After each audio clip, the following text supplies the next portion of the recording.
دنیا کی زندگی میں گم ہو گئے. جیسے کہ اقبال نے کہا ہے کہ کافر کی یہ پہچان کے آفاق میں گم ہے اور مومن کی یہ پہچان کے گم اس میں ہے آفاق. دنیا میں رہو طالب دنیا نہ بنو، طالب عقبہ، طالب آخرہ. دنیا میں رہو، برتو، استعمال کرو، تمہارے لیے پیدا کیا گیا بھائی. برتو متاع ہے، برتنے کی شے ہے. ہاں حلال اور حرام کی پابندیاں سامنے رکھو، باقی برتو. مطلوب یہ نہ ہو، مقصود یہ نہ ہو، مطلوب آخرہ ہو. انما الدنیا خلقت لکم وانتم خلقتم للآخرہ. منزل وہ رہے، مستحضر رہے، سامنے رہے کہ میں تو اجنبی ہوں، یہاں یہ میرا وطن نہیں ہے. الدنیا سجن المومن و جنت الکافر. جیسے کسی پرندے کو کسی پنجرے میں بند کر دیا گیا ہو، اس طرح ہمیں اس دنیا میں بھیج دیا گیا. اللہ کی مرضی اس نے بھیجا ہے. جب تک وہ چاہتا رہیں گے یہاں، لیکن ہمارا دل یہاں نہیں لگے گا. بازار سے گزرا ہوں، خریدار نہیں ہوں، طالب دنیا میں. تب تو یہ کوئی دھوکے کا سودا نہیں، وطن نہیں، بالکل نہیں. حضور نے خود فرمایا مجھے تمہاری اس دنیا میں سے فلاں فلاں چیزیں بہت پسند ہیں، اور کس قدر ریئلسٹک ہیں. آپ نے عورتوں کے بارے میں فرمایا مجھے اس دنیا سے پسند ہے عورت. کوئی تصنع اور کوئی بھی تکلف اور کوئی خلاف فطرت بات نہیں کی محمد رسول اللہ صلی اللہ علیہ وسلم. آنکھوں کی ٹھنڈک میری نماز میں ہے، مجھے خوشبو پسند ہے. عورت کی طرف بھی آپ کا رجحان تھا. قرآن مجید میں آتا ہے اے نبی اب کوئی اور نکاح آپ نہیں کریں گے. وَلَوْ أَعْجَبَتْكَ حُسْنُهُنَّ. چاہے ان کا حسن جو ہے وہ آپ کو اچھا لگے، اب اجازت نہیں ہے مزید، بس فل اسٹاپ. جتنے نکاح ہو چکے ہو چکے. تو یہ دنیا کو حضور نے صلی اللہ علیہ وسلم دنیا پر سوار رہو، دنیا کو اپنے اوپر سوار نہ ہونے دو. بس بات صرف یہ ہے. کافر کی یہ پہچان کہ آفاق میں گم ہے. اسی لیے سورہ کہف کا ایک مرکزی مضمون ہے. پہلے رکوع میں بات آتی ہے اِنَّا جَعَلْنَا مَا عَلَى الْأَرْضِ زِینَةً لَهَا لِنَبْلُوَهُمْ أَيُّهُمْ أَحْسَنُ عَمَلًا. ہم نے اس دنیا پر جو کچھ ہے، یہ اسکائی اسکریپرز بن گئے ہمارے زمانے میں، اور یہ شاندار بلڈنگز ہیں، اور یہ کچھ ہے، ہم نے زینت اور زیبائش اور آرائش بنا دیا ہے تاکہ آزمائیں. انہی کے حسن کے شکار ہو جاتے ہو اور ان کے پرستار بن کر رہ جاتے ہو. رخ روشن کے آگے شمع رکھ کر وہ یہ کہتے ہیں ادھر جاتا ہے دیکھیں یا ادھر پروانہ آتا ہے. پھر بھی اللہ ہی کے عاشق بنے رہو، اللہ ہی سے محبت کرو تو کامیاب ہو گئے. دنیا کو برتو. اگر دنیا یہ عروس ہزار داماد جو ہے اگر کہیں یہ محبوبہ بن گئی تو ختم. اچھا دیکھیے اس سورہ حدید میں اب یہ دنیا کی حقیقت کو اس طرح بیان کر کے دو نتیجے جو اس سے نکلتے ہیں ان کو علیحدہ علیحدہ بیان کر دیا. ایک نتیجہ جو میں بیان کر چکا، رہبانیت، ترک دنیا، اس کی نفی کرتے ہوئے فرمایا وَلَقَدْ أَرْسَلْنَا نُوحًا وَإِبْرَاهِيمَ وَجَعَلْنَا فِي ذُرِّيَّتِهِمَا النُّبُوَّةَ وَالْكِتَابَ فَمِنْهُمْ مُهْتَدٍ وَكَثِيرٌ مِنْهُمْ فَاسِقُونَ ثُمَّ قَفَّيْنَا عَلَىٰ آثَارِهِمْ بِرُسُلِنَا وَقَفَّيْنَا بِعِيسَى ابْنِ مَرْيَمَ وَآتَيْنَاهُ الْإِنْجِيلَ وَجَعَلْنَا فِي قُلُوبِ الَّذِينَ اتَّبَعُوهُ رَأْفَةً وَرَحْمَةً وَرَهْبَانِيَّةً ابْتَدَعُوهَا مَا كَتَبْنَاهَا عَلَيْهِمْ. اصل مضمون یہ تھا جس کے لیے تمہید اتنی لمبی باندھی. ہم نے نوح کو بھیجا، ابراہیم کو بھیجا، ان کی اولاد میں ہی نبوت اور کتاب رکھ دی. پھر ان کے نقش قدم پر ہم نے اٹھایا عیسیٰ ابن مریم کو، انہیں انجیل دی، اور جو لوگ ان پر ایمان لائے ان کے دلوں میں رحمت اور رافت کے جذبات پیدا کر انسانی ہمدردی. حضرت عیسیٰ کا جو اپنا مزاج تھا، ظاہر بات ہے کہ آپ کے حواریین اور آپ پر ایمان لانے والوں میں اسی کا ایک عکس پیدا ہونا تھا، لہذا وہ ایک خاص کیفیت. لیکن فرمایا ایک شے کو انہوں نے بدعت کے طور پر ایجاد کر دیا، وَرَهْبَانِيَّةً ابْتَدَعُوهَا مَا كَتَبْنَاهَا عَلَيْهِمْ. رہبانیت کی انہوں نے بدعت ایجاد کر لی، یہ انہوں نے کی ہے، ہم نے یہ ان پر فرض نہیں کی. یہ ہے وہ منفی نتیجہ. گریز، خانقاہوں میں جا کر بیٹھ جاؤ، موناسٹسزم، تجرد کی زندگی گزارو. نتیجہ اس کا کیا نکلتا ہے کہ بظاہر راہب اور راہبائیں رہ رہی ہیں اور رہ رہے ہیں، اور اندر جو حرام کاری کے بازار چل رہے ہیں، اور تہخانوں کے اندر حرامی بچوں کی قبروں کے قبرستان بنے. ہسٹری آف کرسچین موناسٹسزم پر کتابیں پڑھ لیجیے، خود انہوں نے اپنے سارے جو ہیں بخیے اجیڑ کر خود رکھ دیے. یہ رہبانیت، یہ اسلام کا راستہ نہیں ہے. احادیث کے حوالے سے میں آپ کے سامنے پہلے بیان کر چکا ہوں. میں بعد میں تھوڑا سا عرض کروں گا کہ ہمارے ہاں بھی یہ رسم کیوں آئی اور کیسے آئی. الحمدللہ اس درجے میں نہیں آئی جس درجے میں کہ کرسچینٹی میں آئی ہے، الحمدللہ ثم الحمدللہ، لیکن کسی درجے میں اگر آئی ہے تو کیوں آئی ہے یہ میں بعد میں عرض کروں گا. لیکن اس کا مل حیات الدنیا الا متاع الغرور کا دوسرا نتیجہ کیا ہے؟ پہلا نتیجہ تھا گریز کا، پسپائی کا، فرار کا، معاشرے سے نکل بھاگنے کا، تاکہ معاشرے میں اشرار کھل کھیلیں، جو چاہے کریں. ایک راستہ یہ ہے، ترک دنیا کے معنی ہے ترک لذات دنیا، آسائشوں کو ترک کرنا، سختیاں جھیلنا. کس لیے؟ تاکہ دنیا سے ظلم کا خاتمہ، باطل کا تختہ الٹ دیا جائے، ظلم کا استیصال. ظاہر بات ہے ظالم آسانی سے ظلم نہیں چھوڑے گا. ایکسپلائٹر وعد و نصیحت سے اپنے ایکسپلائٹیشن سے باز نہیں آئے گا. شاذ ہوتے ہیں اس طبقے کے اندر بھی، یقیناً کچھ سلیم الفطرت لوگ ہوتے ہیں جیسے طبقہ اشرافیہ سے تھے حضرت ابوبکر رضی اللہ تعالیٰ عنہ، سلیم الفطرت انسان تھے، وہ کوئی غلاموں کے طبقے سے تو نہیں تھے، کوئی فقراء کے مساکین کے طبقے میں سے نہیں تھے، اونچے طبقے میں سے تھے، عشرہ مبشرہ اکثر و بیشتر اس طبقے سے تھے۔ لیکن بائی اینڈ لارج وہ جو طبقہ ہوتا ہے، یا تو وہ اپنے جبر اور استبداد کا تخت جو ہے جما کر بیٹھا ہوا ہے لوگوں کی گردنوں کے اوپر، پولیٹیکل ریپریشن ہے، یا اکنامک ایکسپلائٹیشن ہے، استحصال، محنت لوگ کریں کھائیں گے ہم، عیش ہم کریں گے، محنت کسان کرے جا کے کھیت میں، ہم لے آئیں گے اپنا حصہ عیش کر، یا کوئی سوشل ڈسکریمنیشن ہے، یہ اونچا ہے یہ نیچا ہے، یہ تو پیدا ہی ہوا ہے شودر، یہ اس سے نکل ہی نہیں سکتا، اور یہ پیدا ہوا برہمن، یہ تو اونچا ہے۔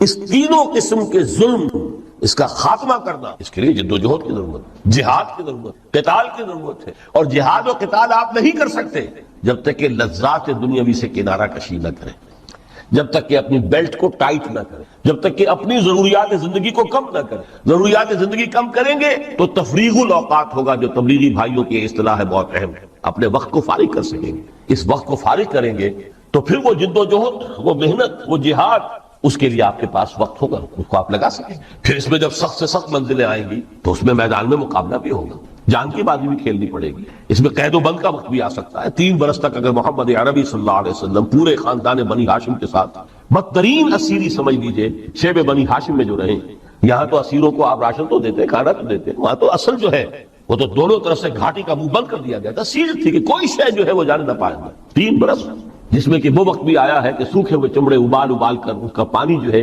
بلکتے ہوئے بچے، پھول جیسے بچے بنی ہاشم، ان کے حلق میں ٹپکایا گیا ہے، اور کچھ نہیں۔ کچھ تھے لوگ، حکیم بن حزام جیسے رضی اللہ تعالیٰ عنہ، بعد میں ایمان بھی لے آئے۔ حضرت خدیجہ رضی اللہ تعالیٰ عنہ کے چونکہ وہ قریبی رشتہ دار تھے، وہ پہاڑ کو کراس کر کے چوٹی پر سے اتر کر کچھ کبھی کبھی کھانے پینے کی چیز پہنچا دیتے تھے۔ یہ سارے مراحل آئے، یہ جو ہے یہ مثبت ہے۔ ترک دنیا وہ نہیں، ترک دنیا سے مراد دنیا کی لذتوں سے، دنیا کی آسائشوں سے، ان سے آدمی اپنے آپ کو پیچھے ہٹائے، ان کو چھوڑے، ان کو ترک کرے، تاکہ اپنا وقت، اپنا مال، اپنی صلاحیتیں صرف کر سکے۔ کس کام کے لیے؟ اب اس کے لیے دیکھیے آیت نمبر 25 ہے یہ سورہ حدید کی۔ لقد ارسلنا رسولنا بالبینات، ہم نے اپنے رسولوں کو بھیجا واضح چیزوں کے ساتھ۔ بینہ وہ شے جو خود ظاہر ہو، آفتاب آمد، دلیل آفتاب۔ جب سورج طلوع ہو گیا وہ خود اپنے وجود پر دلیل ہے، اس کے لیے کسی اور اضافی دلیل کی ضرورت نہیں کہ سورج موجود ہے، وہ تو ہے، سب کو نظر آ رہا ہے۔ تو بینات سے مراد معجزے بھی ہیں، اور وہ تعلیم جو ہے بنیادی دین کی کہ جو فطرت انسانی کی جانی پہچانی ہوئی شے، دونوں پر اس کا اطلاق ہو جائے گا۔ لقد ارسلنا رسلنا بالبینات وانزلنا معهم الکتاب والمیزان، اور ہم نے ان کے ساتھ کتاب اتاری، میزان اتاری۔ یہ سب کچھ کس لیے کیا؟ لیقوم الناس بالقسط، تاکہ لوگ عدل پر قائم ہوں۔ یہ ہے سول آبجیکٹو، یہ نہیں بس ہماری کتاب پڑھ لیا کرے، ختم قرآن ہو گیا، اللہ اللہ دعا مانگ لی، چھٹی۔ قائم کرو اس کو، وہ میزان عدل نصب کرو، ہر ایک کو وہی تل کر ملے جو اس کا حق ہے، اور ہر ایک سے وہ لیا جائے کہ جو اس کے ذمہ واجب ہے۔ اگر یہ نہیں تو بابا پھر سب کہانیاں ہیں، شریعت اور دین اور نماز اور روزہ اور حج، کوئی حیثیت۔ اچھی طرح سن لیجئے میری بات، قرآن مجید میں کہلوایا گیا حضور سے، قل یا اہل الکتاب لستم علی شیء حتی تقیموا التوراۃ والانجیل وما انزل الیکم من ربکم۔ اے نبی ان سے کہہ دیجئے، اے کتاب والو تمہاری کوئی حیثیت ہی نہیں، ہماری نگاہوں میں تمہارا کوئی مقام ہی نہیں، جب تک کہ تم قائم نہیں کرتے تورات کو اور انجیل کو، اور جو کچھ کے نازل کیا گیا تمہاری طرف، تمہارے رب کی طرف سے۔ قائم کرو، پھر آؤ ہم سے بات کرو، ہم سے دعا کرو، ورنہ دفع ہو جاؤ۔ Nothing doing. We don't care for you. لستم علی شیء حتی تقیموا التوراۃ والانجیل وما انزل الیکم من ربکم۔ اب قانون خداوندی تو بدلتا نہیں ہے، نہ فرام پرسن ٹو پرسن، نہ فرام نیشن ٹو نیشن، نہ فرام امہ ٹو امہ، اٹل ہے۔ وَلَن تَجِدَ لِسُنَّتِ اللَّهِ تَبْدِيلًا وَلَن تَجِدَ لِسُنَّتِ اللَّهِ تَحْوِيلًا۔ سنت اللہ تو ایک ہے۔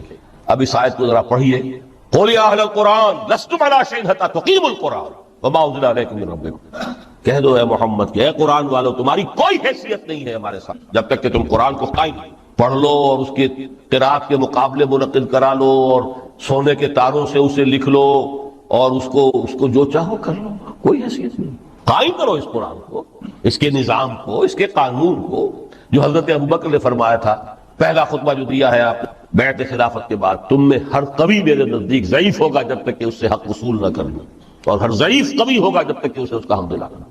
سورہ شورا میں حضور سے کہلوایا گیا، قل وَأُمِرْتُ لِأَعْدِلَ بَيْنَكُمْ، مجھے یہ حکم ہوا ہے کہ میں تمہارے مابین عدل قائم کروں، میں واعظ بن کر نہیں آیا، میں بدھ مت کے بھکشو بنانے کے لیے نہیں آیا تمہیں.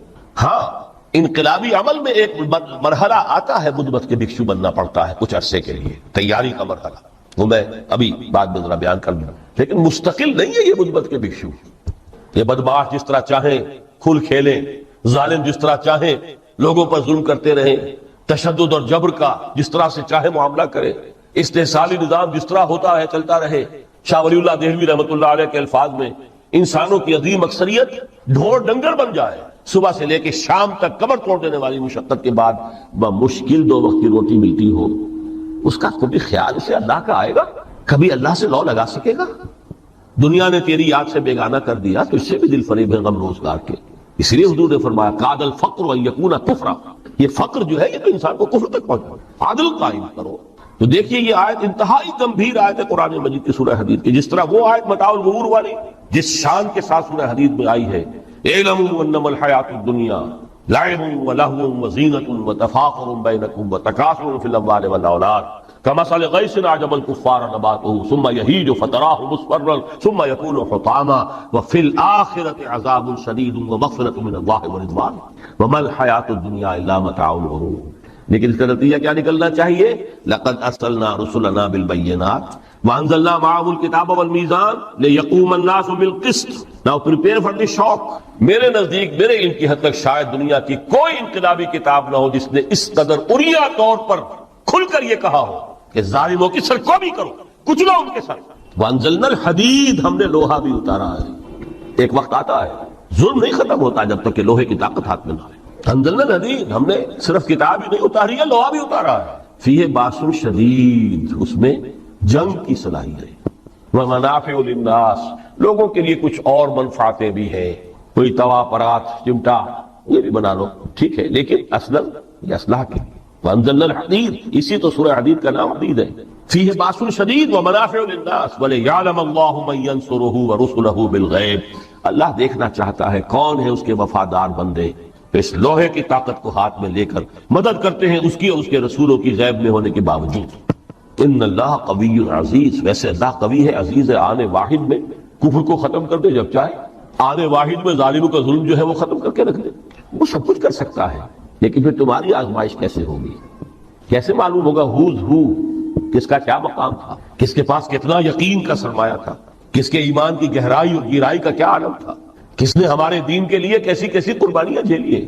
یہ ہے ترک دنیا جو بہت پروفاؤنڈ ہے، نتیجہ خیز ہے، خیر کو وجود میں لانے کے لیے ہے. لیکن اس کی مثالیں موجود ہیں. حضرت مصعب بن عمیر رضی اللہ تعالی عنہ ایام جاہلیت میں کہا جاتا ہے ان کا جوڑا جو ہے شام سے تیار ہو کر آتا تھا. جیسے کبھی مشہور ہے کہ پنڈت نہرو کا بھی کپڑے سل کر آتے تھے پیرس سے. موتی لال نہرو کا بیٹا، اور موتی لال نہرو وہ تھا کہ وائس رائے کی پہلی کار آئی ہے ہندوستان میں تو دوسری کار موتی لال کی آئی ہے. اس کا بیٹا، اس کے کپڑے پیرس سے سل کر آتے. مصعب بن عمیر کے کپڑے شام سے تیار ہو کر، اور وہ ہمیشہ عطر میں بسے ہوئے ہوتے تھے. جہاں سے گزر گئے معلوم ہوا کہ پوری گلی جو ہے وہ مہک اٹھی. معلوم ہو جائے کہ مصعب گزرا یہاں سے. ایمان لائے محمد رسول اللہ پر صلی اللہ علیہ وسلم. باپ فوت ہو چکا تھا، اس کی چھوڑی ہوئی دولت تھی، ماں تھی، لیکن وہ خاندان کا نظام، چچا تھا سربراہ، وہ بدترین کافر. اس نے پہلے سمجھایا ہوگا 100 طریقے آزما کر، پھر آخری بار اس نے آزمایا کہ جس دولت کے اوپر تم عیش کر رہے ہو یہ تمہارے مشرک باپ کی دولت ہے، نکل جاؤ گھر سے. انہوں نے سمجھا تھا جیسے سورہ صافات میں آتا ہے فارادوا بہ کیدا فجعلناہم الاسفلین. انہوں نے حضرت ابراہیم کے بارے میں سمجھا تھا جب دیکھیں گے کہ آگ تیار ہو رہی ہے اور یہ اس میں مجھے ڈال دیں گے تو سب یہ نشہ حرن ہو جائے گا، یہ توحید وحید سب ہوا ہو جائے گی. لیکن ہوا کیا؟ بے خطر کود پڑا آتش نمرود میں عشق، عقل ہے محو تماشائے لبے باما. اس نے تو یہ دھمکی دی تھی کہ دن میں تارے نظر آ جائیں گے مصعب کو، ناز و نام میں پلا ہوا انسان. اسے کہہ دیا جا نکل جاؤ گھر سے. اٹھ کر چلنے لگے. اس کا ٹیسٹ جو ہے اور اچھا یہ کپڑے بھی اسی مشرک باپ کے ہیں، اتارو ان کو. مادر ذات برہنہ ہو کر گھر سے نکلے. مادر ذات پھر وہی ہے کہ جن کے نام قرائے فال بنا میں من دیوانہ زدنت. بیعت عقبہ اولا ہوئی ہے، لوگوں نے کہا کہ ہمیں کوئی مقری دیجئے قرآن پڑھانے والا جو ہمیں قرآن پڑھائے. حضور نے فرمایا جاؤ مصعب. وہ مصعب وہاں جا کر مدینے میں المقری بن گئے، جال مقری، وہ آرا پڑھانے والا. اور 1 سال کی محنت دعوت اور تبلیغ اور قرآن کے پڑھانے کے نتیجے میں اگلے سال 75 افراد لا کر بھی ڈال دیا. یہ مصعب ہے. شہادت ہوئی ہے غزوہ بدر میں. ایک مرتبہ اس سے پہلے کا واقعہ بھی ہے کہ حضور مسجد میں تشریف فرما تھے، سامنے سے حضرت مصعب گزرے. ایک پھٹا ہوا سا کمبل جسم کے گرد بیٹھا ہوا، حضور کی آنکھوں میں آنسو آ گئے. آج کجا تاب کجا، یہ دیوانہ جو ہے اللہ کا اور رسول کا اور دین کا کہاں سے کہاں پہنچ. غزوہ احد میں علم ان کے ہاتھ میں، جس ہاتھ میں علم ہے بار پڑا کٹ گیا، دوسرے سے پکڑا اس کو بھی کٹ گیا، پھر دونوں جتنے بچ گئے تھے حصے ان سے مارا، پھر شہید ہو گئے.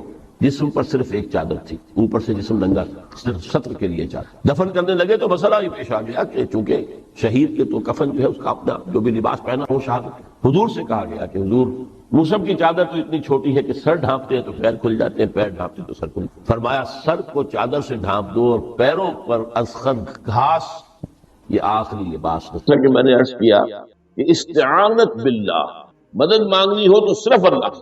یہ دین کی روح کا ایک بہت اہم مسئلہ ہے، بہت اہم ہے، روح ہے دین. میں نے اسی لیے آج سورہ فاتحہ کی تلاوت کی شروع میں کہ اس مسئلے کی اہمیت جو ہے اس کا آپ کو اندازہ ہو جائے. سورہ فاتحہ جو ہماری نماز کا جزو لازم ہے، حدیث نبوی ہے لا صلاۃ لمن لم یقرأ بفاتحۃ الکتاب. سورہ فاتحہ کے بغیر کوئی نماز ہر رکعت میں ہم پڑھتے ہیں.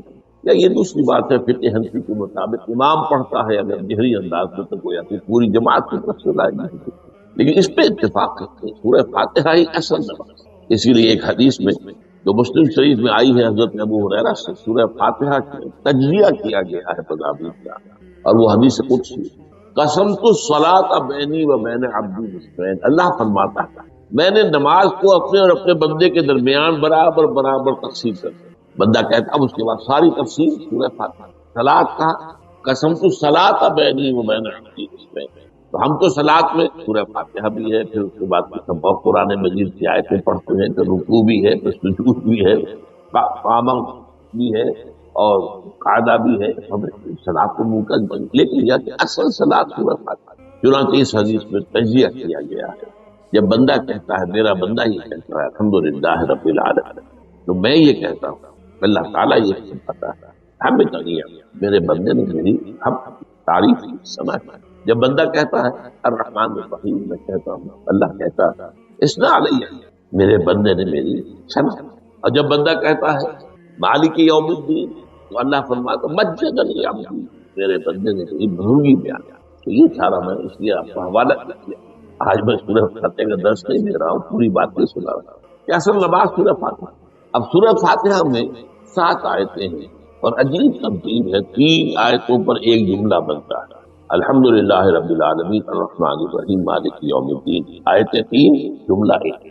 پھر 3 آیتوں پر ایک جملہ ہے آخر میں اہدنا الصراط المستقیم صراط الذین انعمت علیہم غیر المغضوب علیہم ولا الضالین، آیتیں 3 جملہ 1. درمیانی آیت ہے 4تھے نمبر کی ایاک نعبد و ایاک نستعین. یہ ہے در حقیقت مرکزی ہو گئی، 3 ادھر 3 ادھر، پھر وہ 3 ایک جملہ، آخری 3 ایک جملہ، اور یہ ایک آیت میں 2 جملے. ایاک نعبد بھی مکمل جملہ ہے، وہ ایاک نستعین بھی مکمل. اور یہیں پر سورہ فاتحہ کی وہ تقسیم ہوتی ہے آدھی. 3.5 آیتیں ادھر الحمدللہ رب العالمین الرحمن الرحیم مالک یوم الدین ایاک نعبد. اب واو آ گیا. یہ واو ایسے ہے جیسے کہ آپ ترازو کو پکڑتے ہیں مٹھ اس لیے. اب 3.5 آیتیں ہیں وَإِيَّاكَ نَسْتَعِينُ اهْدِنَا الصِّرَاطَ الْمُسْتَقِيمَ صِرَاطَ الَّذِينَ أَنْعَمْتَ عَلَيْهِمْ غَيْرِ الْمَغْضُوبِ عَلَيْهِمْ وَلَا الضَّالِّينَ. یہ جو مرکزی آیت ہے اس میں 2 باتیں کرتے ہیں. ایاک نعبد، ایک تو ہم اقرار کرتے ہیں کہ اللہ ہم صرف تیری ہی بندگی کرتے ہیں اور کرتے رہیں گے. یہ حال اور ماضی، حال اور مستقبل دونوں کو محیط ہے. اور دوسرا وَإِيَّاكَ نَسْتَعِينُ، اور صرف تجھ ہی سے مدد مانگتے ہیں اور مانگتے رہیں گے. یہ گویا کہ دین کا ایک مرکزی نقطہ ہے، جو صلاۃ کا مرکزی نقطہ ہے، وہی در حقیقت دین. اب ہم اس پر غور کر چکے ہیں. 40 نبوی کی حدیث نمبر 3 جو ہے وہ اس پر ہے ایاک نعبد. اس میں گفتگو ہو چکی ہے تفصیل سے کہ عبادت کا تصور کیا ہے جس کے لیے انسان کو پیدا کیا گیا. وما خلقت الجن والانس الا لیعبدون. اور تمام رسولوں کی دعوت کا مرکزی نقطہ ان اعبدوا اللہ ما لکم من الہ غیرہ. زندگی آمد برائے بندگی، زندگی بے بندگی شرمندگی. اور اس میں جو کنفیوژن ہم نے پیدا کر دیا ہے کہ عبادت کو عبادات کے مترادف قرار دے دیا. نماز روزہ حج یہ عبادات ہیں، وہ عبادت جس کے لیے ہمیں پیدا کیا گیا ہے وہ یہ چیزیں نہیں ہیں. وہ ہے پوری زندگی میں ہمہ تن، ہمہ وقت، ہمہ جہت اللہ کی.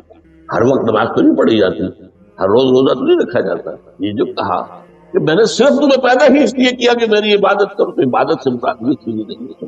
یہ در حقیقت اس عبادت کے لیے سپورٹ، جیسے 4 ستون ہیں ان پر چھت ہے، چھت کو سپورٹ دینے کے لیے ستون ہے. ستونوں کی معنویت ہی تب ہے جبکہ چھت ہو، ورنہ کیا کہیں گے کس لیے کھڑے کر دیے 4 ستون، پاگل پن ہے کوئی، کس لیے، وٹ فار، جب تک کہ چھت کا تصور ہو. شامیانے کے لیے 4 آپ نے بانس کھڑے کیے اس لیے اس شامیانے کو سپورٹ کرنا. تو اب اس میں جو ایک مضمون آیا وہ یہاں بھی آ گیا اس حدیث میں، تو وہ قرآن مجید کی آیت میں ایاک وایاک نستعین، یہ ہے دوسری بات جس پر کہ آج ہماری مرکزی جو مضمون ہے وہ یہ حدیث، تجھ ہی سے مدد مانگتے ہیں اور مانگتے رہیں گے. اللہ تعالیٰ سے مدد مانگنا، اب آپ یہ سمجھیے کہ مدد جو مانگی جاتی ہے مختلف الفاظ استعمال ہو سکتے ہیں. استعانت وہ اس حدیث میں بھی آیا، قرآن میں بھی آیا سورۃ فاتحہ میں ایاک نستعین. استمداد مدد طلب کرنا، استنصار نصرت مانگنا، استدعاء کوئی دعا کرنا کسی کام کے لیے، استغاثہ کسی کی دعائی دینا، یہ تمام ایک قبیل کی چیزیں ہیں، ان کو جمع کر دیں استعانت. اب استعانت ایک تو ہے عام مادی دنیا کے اصول کے اندر میں کسی سے کہوں بھائی مجھے ذرا پانی پلا دینا، یہ بھی استعانت ہی ہے، میں نے اپنی ایک ضرورت کو پورا کرنے کے لیے اسی مدد سے، اس میں کوئی شرط نہیں، کوئی برائی نہیں. معلوم ہے یہ ایک عام مادی قوانین کے تحت ہوگا. یہ الگ بات کہ حضور کے بارے میں یہ آتا ہے صلی اللہ علیہ وسلم کہ آپ کبھی ایسے کام کے لیے بھی کسی کو نہیں کہتے تھے، یہاں تک کہ اگر آپ سواری پر ہوتے تھے اور آپ کا جو کوڑا ہے وہ نیچے گر گیا تو آپ اپنی سواری کو بٹھا کر یا اتر کر خود کوڑا اٹھاتے تھے، کسی سے کہتے نہیں تھے کہ مجھے ذرا اٹھا. تو یہ استدعاء، استعانت، استمداد، اس میں ایک درجے ہیں، بڑے اونچے اونچے درجے بھی ہیں، لیکن عام حالات میں ہم مادی قوانین کے تحت اگر کوئی مدد چاہے کسی سے تو بری بات نہیں، اس میں کوئی شرک نہیں، اس میں کوئی کفر نہیں. اگرچہ بعض حضرات کے نزدیک اس کا ایک درجہ ہے وہ میں بعد میں بیان کروں گا، لیکن یہ کہ ماورائی انداز کسی غیر مرئی حقیقی یا موہومہ شخصیت سے مدد مانگنا، غیر مرئی حقیقی فرشتے ہیں، غیر مرئی ہے حقیقی، موہومہ جنہوں نے گاڈز اینڈ گاڈیسز اور آلہہ بنا دی، دیویاں دیوتیا بنا دی، یہ موہومہ ان کے وہم کی پیداوار، وہ بھی غیر مرئی ہے. وہ ان کی انہوں نے تصویریں بنا دی ہیں پوجنے کے لیے، لیکن وہ یہ کہتے ہیں کہ یہ تصویریں جو ہم نے بنائی ہیں یا یہ مجسمے بنائے ہیں، بت بنائے ہیں، یہ صرف توجہ کے ارتکاز کے لیے تاکہ پورا مراقبہ کر سکے، ہم اپنی توجہ کو مرکوز کر سکے. ہمیں بھی پتا ہے کہ ان بتوں میں کچھ نہیں ہے. ایک عام ہندو ہے بیچارہ، عام جاہل دیہاتی، وہ تو یہی سمجھتا ہوگا کہ اسی میں اس بت ہی کے اندر ہے. لیکن جو پڑھے لکھے ہندو ہیں، جو تعلیم یافتہ لوگ ہیں، ڈاکٹر رادھا کرشنن بہت بڑا فلسفی تھا جو آپ کو معلوم ہے بھارت کا صدر رہا، بہت بڑا فلسفی. اس کی ایک کتاب ہے انڈین فلسفی، اتنی موٹی موٹی 2 جلدیں ہیں اور بڑی باریک ہے. اس میں اس نے کہا کہ ہم بتوں میں کچھ نہیں سیکھتے، یہ تو صرف کنسنٹریشن، توجہ کو مرکوز کرنے کے لیے ہم نے ان کو بنا لیا ہے تاکہ ان کے ساتھ ایک ذہنی اور روحانی رشتہ قائم کرنے کے لیے اپنی توجہات کو مرکوز کریں. بہرحال یہ میں نے بتایا، ایک ہے غیر مرئی حقیقی، ایک ہے غیر مرئی موہومہ. غیر مرئی حقیقی میں فرشتے بھی ہیں، معلوم ہے یہاں موجود ہیں، کرامن کاتبین ہیں، لیکن میں یہ نہیں کہہ سکتا کہ ذرا میری یہ مشکل دور کر اس فرشتے سے میں مخاطب نہیں، یہ شرک ہو جائے. حالانکہ ہمیں معلوم ہے فرشتہ ہے، فرشتے تو اس وقت ہمارے اس مجمع کو گھیرے ہوئے. حضور کی حدیث مجتمع قوم فی بیت من بیوت اللہ یتلون کتاب اللہ ویدارسونہ بینہم الا حفتہم الملائکہ وغشیتہم الرحمہ. جب بھی کبھی میرے گھروں سے کسی گھر میں میرے بندے جمع ہوتے قرآن کو پڑھنے اور سمجھنے کے لیے، سمجھنے سمجھانے تو فرشتے ان کے گرد گھیرا ڈالتے اور ان پر رحمت چھا جاتی اور سکینت ان پر آسمان سے نازل، اور اللہ تعالیٰ ان کا ذکر کرتا ہے فی من عندہ. دیکھو اے فرشتوں، تم تو کہتے تھے نا کہ اے اللہ تو یہ خلیفہ بنانے چلا ہے آدم، یہ تو دنیا میں فساد پہنچائے گا. دیکھو وہ میرے بندے وہ کیا کر رہے ہیں. اللہ تعالیٰ ذکر کرتا ہے اپنی اس مجلس میں، وہ جو ملائے اعلیٰ کی مجلس جو اللہ تعالیٰ کے قریب ترین جو تو فرشتے ہیں لیکن مدد نہیں مانتے. اسی طرح اب ذرا مسئلہ دوسرا وہ مختلف ہی ہو جائے گا. میں نے پہلے وہ بات کی جس میں اختلاف کا امکان ہے، فرشتے تو ہیں ان پر ہمارا ایمان. اور اصل میں ایمان بالملائکہ ہی کی شکل بگڑی ہے. یہ جو گاڈز اور گاڈز بنا لیے گئے اور دیوی اور دیوتا بنا لیے گئے اور آلیہ بنا لیے گئے، ملائکہ ہی، ملائکہ کو اللہ نے ایک ایک کام کے اوپر معمور کیا ہوا ہے. یہ پہاڑوں کا فرشتہ ہے، یہ بارش کا فرشتہ ہے، یہ فلاں کا فرشتہ ہے. انہوں نے انہی کو دیوتا بنا لیا. بس غلطی کیا لگی کہ ان کا کوئی اختیار نہیں. ہمارا ایمان کا فرشتوں کا اختیار کوئی نہیں. یفعلون ما یؤمرون، جو اللہ حکم دیتا ہے ان کا کوئی اختیار نہیں. بس یہ باریک سا پردہ ہے. یہی ایمان بالملائکہ بن گیا ہے. دیویوں دیوتاؤں کو شکل اختیار نہیں. عرب کے لوگ خدا کی بیٹیاں کہتے تھے، یہ فرشتے خدا کی بیٹیاں ہیں. ان کے نام پر لات، یہ مؤنث نام ہے، لات، عزا، عزیز کا مؤنث، منات، یہ سب مؤنث. یہ دیویاں ہیں، یہ اللہ کی بیٹیاں، فرشتے. تو میں نے کہا کہ پہلے میں نے بات کی ہے وہ غیر مرئی کہ جو یقینی ہیں، متفق علیہ ہیں، فرشتے ہیں. ایک ہے مختلف فی، وہ یہ ہے کہ اولیاء اللہ کی ارواح ان کو بھی یہ، اگر یہ قول امام الہند شاہ ولی اللہ دہلوی کا نہ ہوتا تو میں کبھی اس کو تسلیم نہ کرتا. ان کا قول کہ اللہ تعالیٰ اپنے جو بڑے محبوب بندے ہوتے ہیں ان کے انتقال کے بعد ان کی ارواح کو بھی فرشتوں کے جو درجہ اسفل ہے، سب سے نچلے درجے کے جو فرشتے ہیں ان میں شامل کرتے ہیں. اور اللہ کے احکام کی جیسے تنفیذ وہ فرشتے کرتے ہیں وہ بھی کرتے ہیں. اب یہ مختلف ہی مسئلہ ہو گیا، سب کے نزدیک نہیں ہے. لیکن یہ کہ بعض کے نزدیک شاہ ولی اللہ کہہ رہے ہیں تو اس کو تو ہم اٹھا کر ردی کی ٹوکری میں تو نہیں پھیر سکتے. لیکن ان کو بھی نہیں پکارا. وہ ہے، وہ بھی اللہ کی سول سروس کے اندر ہو گئے. سول سروس ہے نا، اس کے کارڈر ہیں. پٹواری سے آپ چلیں گے تو ریونیو کا جو ہے پٹواری پر گرداور اور گرداور سے گرداور، قانون گو اور اس سے اوپر اور نائب تحصیلدار، یہ چلے گا. تو فرشتوں کے بھی گریڈ، طبقہ اسفل، طبقہ اعلیٰ. تو اگر اللہ تعالیٰ اپنے نیک بندوں کی ارواح کو بھی اس میں شامل کر دے ہمیں کیا اعتراض ہے؟ اور اس کو ماننے سے کوئی شرک لازم نہیں آئے گا. ہاں انہیں پکسی ہے تو شرک لازم آئے گا. بات سمجھ باریک پر فرشتوں کو مانتے ہیں، پکار مدد نہیں مان سکتے. اسی طریقے سے ان کو آپ مانتے بھی ہوں کہ وہ ملائکہ کی آخری صف میں ان کو بھی اللہ نے بھرتی کر لیا ہے تو ٹھیک ہے.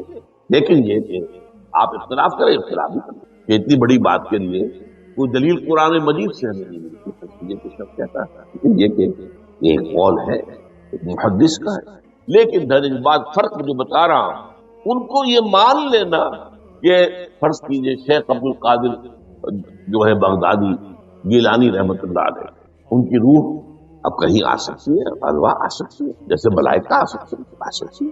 روح محمد صلی اللہ علیہ وسلم. لیکن ہم اس وقت محمد کو پکاریں گے نہیں.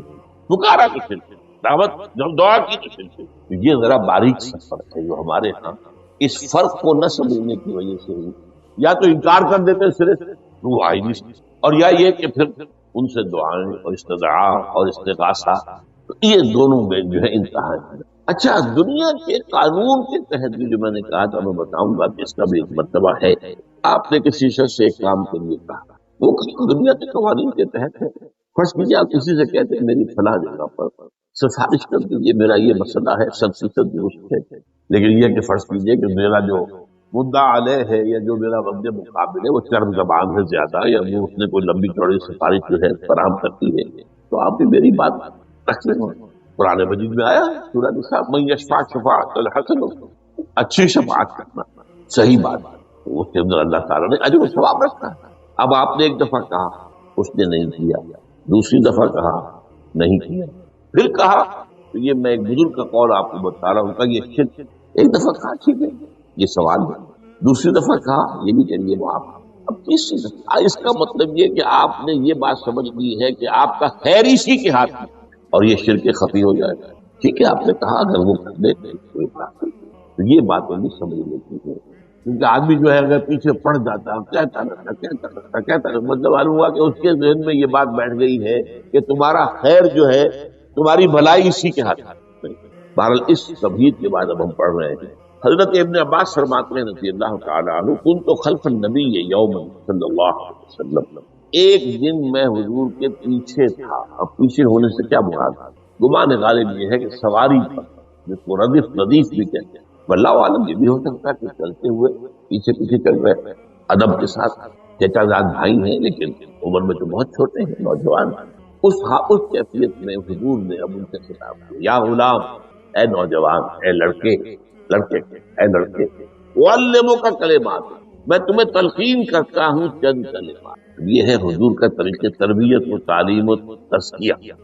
وہاں کوئی مدرسے نہیں تھے، وہاں کوئی درس کی محفلیں تو نہیں ہوتی، محفل تو ایک ہی ہوتی تھی ہفتے میں، وہ جمعے کا اجتماع ہے، باقی حضور کی صحبت ہے، فجر کی نماز کے بعد بھی آپ بیٹھے ہیں، صحابہ بیٹھتے ہیں، گفتگو ہو رہی ہے، اسی میں تربیت، اسی میں تعلیم، اسی میں تزکیہ۔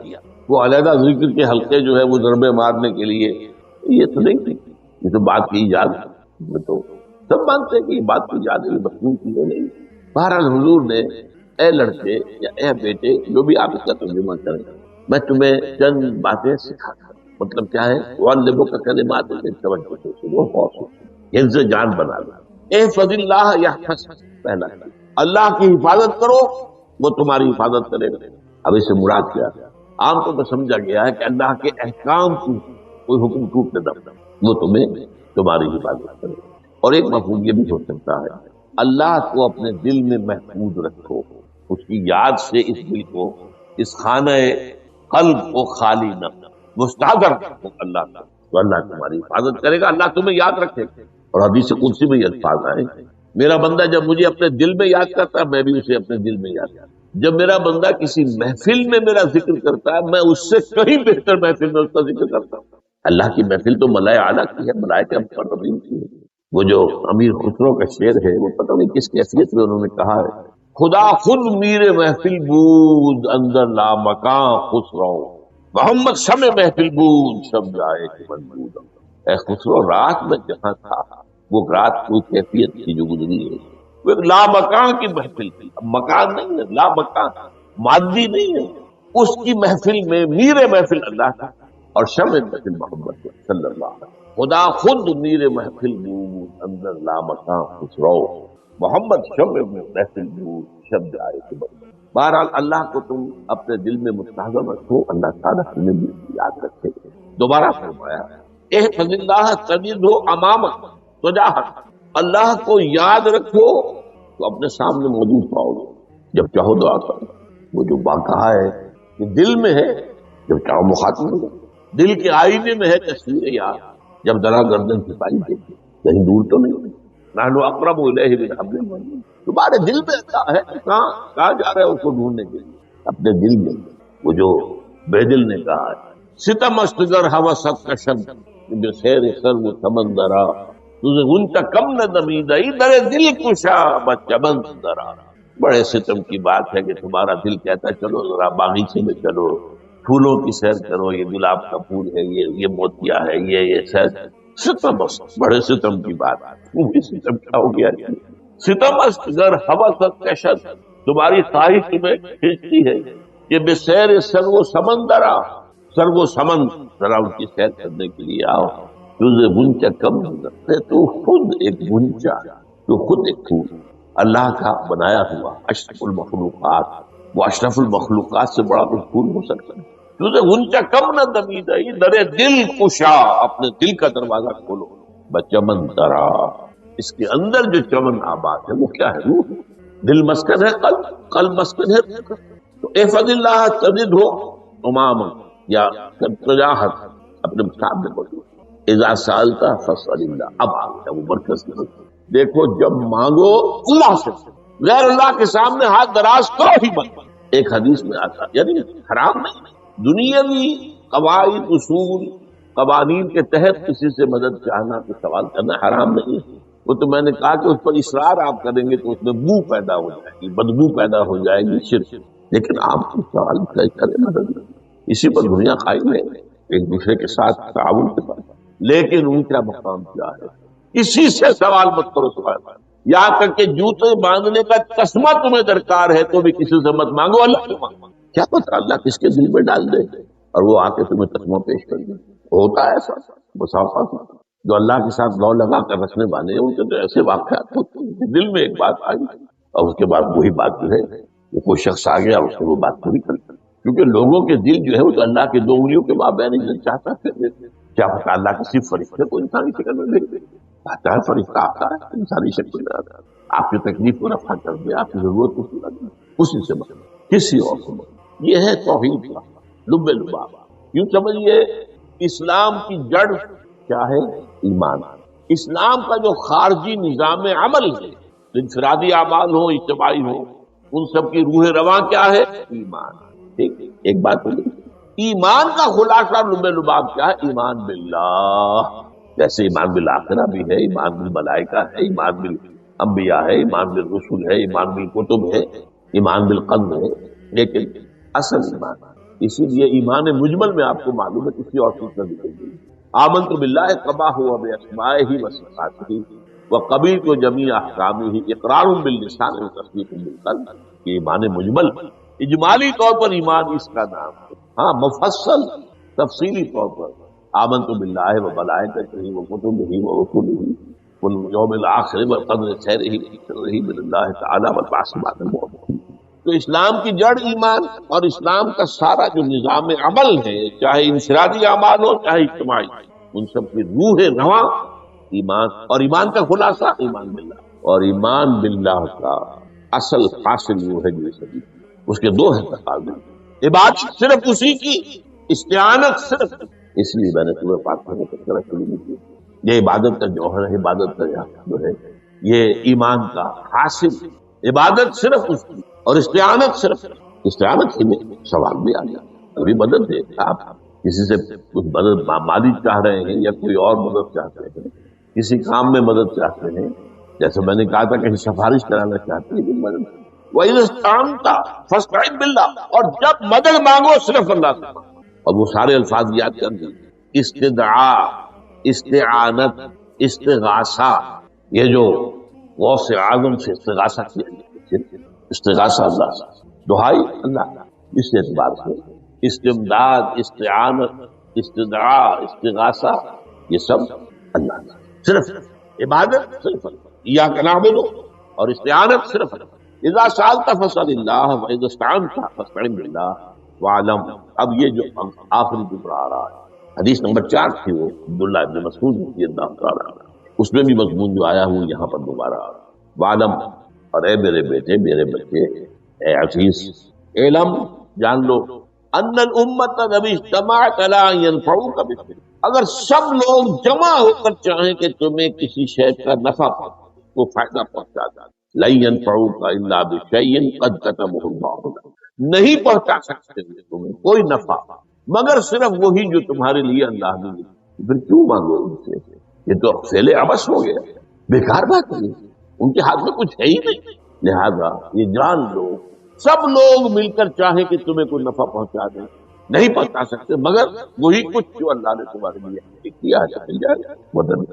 آپ اندازہ کیجئے کہ جو شخص اس سطح پر آ جائے اس میں کتنا استغنا ہو، کسی کے سامنے پیشانی رگڑے گا، کسی کے سامنے ہاتھ پھیلائے گا، کسی کے سامنے اپنی عزت نفس کو ہتھیلی پر رکھ کر پیش کرے گا۔ تم نے سوال کیا تو عزت نفس کو تم نے اپنے سامنے پیش کر دی، اب وہ چاہے تو اس کا لحاظ کر لے، چاہے تو ٹھوکر مار دے تمہاری عزت نفس۔ یہ وہ مقام جب مانگو صرف اللہ سے، مدد طلب کرو صرف اللہ سے، اور جان لو اگر تمام لوگ جمع ہو کر تمہیں کوئی فائدہ پہنچا نہیں پہنچا سکتے، الا بشیء قد کتب اللہ لک وان اجتمعوا علی ان یضروک بشیء لم یضروک الا بشیء قد کتب اللہ علیک، اگر سب مل کر چاہے تمہیں کوئی نقصان پہنچا دے نہیں پہنچا سکتے مگر وہی کچھ جو اللہ نے تمہارے لیے لیا۔ اب بتائیے خوف کی جڑ کٹ جائے گی۔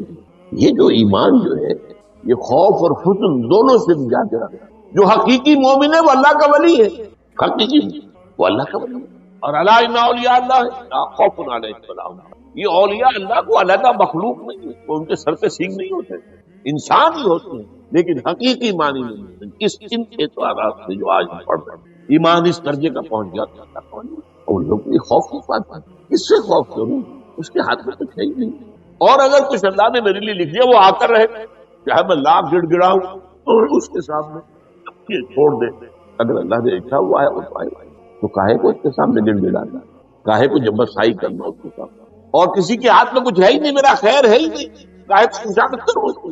اور سنیے رفعت الاقلام، دیکھو نوجوان قلمیں اٹھا لی گئی ہیں، وجفت الصحف، اور جو رجسٹر ہے صحیفے ان کی سیاہی خشک ہوتی، یہ ہے وہ اللہ کا علم قدیم جس میں ہر شے لکھ لی گئی، اس کی قلم اٹھا دی. جیسے آپ کو معلوم ہے امتحان ہوتا تھا 3 گھنٹے ختم ہو گئے, اسٹاپ رائٹنگ, بس اب قلم رک جانا چاہیے. وہ قلم تو تقدیر کا کاتب جو ہے وہ قلم اس کا اب اٹھا دیا گیا, اور جو صحیفے جن پر لکھا گیا وہ خشک بھی ہو گئے. یہ تو روایت ہے جو امام ترمذی نے جس میں روایت کیا, یہ متن ان کا ہے جو ہم نے پڑھا ابھی, اور ان کا قول یہ ہے کہ یہ حدیث حسن صحیح ہے. لیکن یہی روایت اور انہی راوی سے عبداللہ ابن عباس سے رضی اللہ تعالیٰ عنہما اور بھی محدثین نے کی ہے. اس میں سے ایک اور متن جو ہے وہ یہاں پر امام نووی نے دے دیا, اے فضل اللہ تجدہ امامہ, یہ تو پہلا وہ ٹکڑا تھا. وقت جاہد تھا, یہاں امامت ہے, امام مطلب اپنے سامنے پاؤ. اللہ کی حفاظت کرو, اللہ کو دل میں, اللہ کی یاد کو محفوظ رکھو, گویا کہ اللہ کو مستحضر رکھو. ذکر اللہ کے معنی استحضار اللہ فی القلب, یہ ذکر اللہ. جنہیں ہم ذکر سمجھ بیٹھے ہیں وہ ذکر کے ذریعے اقیم الصلاۃ للذکر, نماز قائم کرو میری یاد کے لیے, نماز ذریعہ ہے. یہ علیحدہ بات ہے کہ آپ نے 17 رکعتیں بھی پڑھ لی ہو جو عشاء کی, اور یاد آپ کو آئی نہیں کوئی. آپ تو ایک میکینیکل انداز میں جو ہے وہ اٹھک بیٹھک کر رہے ہیں, اور آپ کے دماغ سے کچھ نکل رہا ہے, تو اس کا آپ کے شعور سے, دل کی گہرائی سے کوئی رابطہ ہے ہی نہیں, وہ ذکر تو نہیں ہوا. ہاں نماز فرض کیوں ادا ہوگی, فرض ادا ہوگی. تو جنہیں ہم نے ذرائع, جنہیں ذکر سمجھا وہ ذرائع اللہ اللہ سبحان اللہ سبحان زبان سے, یہ تاکہ اس کے نتیجے میں وہ ذکر حاصل ہو جائے. استحضار اللہ فی القلب, ذکر کے معنی ہے استحضار اللہ فی القلب. تعرف الی اللہ فی الرخاء, اور دیکھو کشادگی کے وقت میں تم اللہ کو یاد رکھو, اللہ کی رجوع کیے رہو, بھول نہ جاؤ. وہ نہ ہو جو کبھی کہا تھا بہادر شاہ ظفر کے اشعار میں سے, بہت زور کا شعر ہے, ظفر آدمی اس کو نہ جانیے چاہے کتنا ہی ہو فہم و ذکا, جسے عیش میں یاد خدا نہ رہے, جسے عیش میں خوف خدا. وہ ہے کشادگی کی حالت میں, جب کہ تمہارے لیے کشادگی ہے, اللہ کی طرف رجوع کیے رہے. یعرف کا تو اللہ اپنی توجہ تم پر رکھے گا شدت کے وقت میں. تمہیں کوئی تکلیف, وہ تکلیف کو تم پر آسان کر دے. تکلیف تو آنی ہے, جو لکھی ہوئی ہے وہ تو آئے گی, لیکن یہ کہ اللہ تعالیٰ اس کی شدت کو, ایک ہی چیز ہے جس کو ایک انسان بہت شدت کے ساتھ محسوس کر رہا ہے, دوسرا آدمی اتنا نہیں محسوس کر رہا ہے. احساس کا معاملہ ہوگا.